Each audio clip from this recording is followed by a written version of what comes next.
Viewers দেখতে পাচ্ছেন আমরা কদবেল ভর্তা বানাবো আজকে। কিভাবে বানাইতে হয় দেখেন।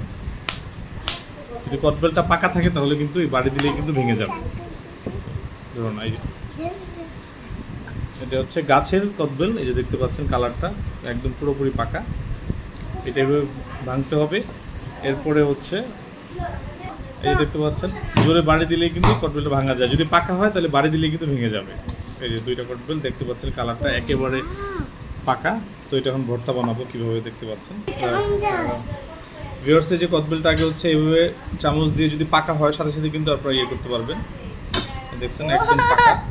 দাও এভাবে আপনারা এটা আগে প্লেটে রাখবেন। টেস্টটা দেখাতে পারি আপনাদেরকে। টেস্টটা কেমন একেবারে করা শেষ। এখন আমরা কিন্তু এই যে পেয়ে গেছি দেখতে পাচ্ছেন একদম গাছ পাকা। এখন এই যে আমি কিন্তু মরিচ ইউজ করবো, গুঁড়া মরিচ আর হচ্ছে লবণ পরিমাণ মতো।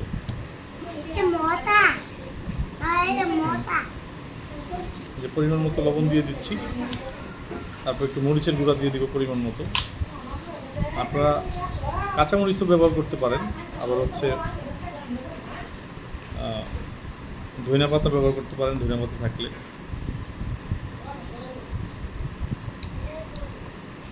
কদবেলটা ভর্তা বানায় খাওয়ার মজাই আলাদা। সো এখন এই যে দেখতে পাচ্ছেন এভাবে কিন্তু আপনি ভর্তা বানাতে পারেন, খুবই ইজি প্রসেস।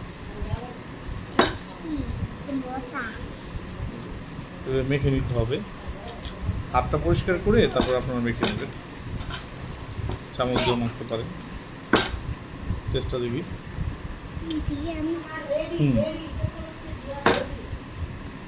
সব কিছু পরিমাণ মতো হয়েছে।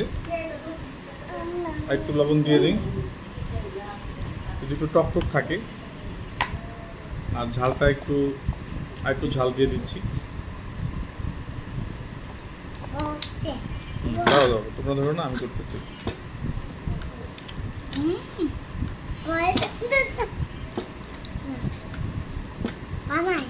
মোটামুটি শেষ পর্যায়ে ভিউয়ার্স দেখতে পাচ্ছেন কালারটা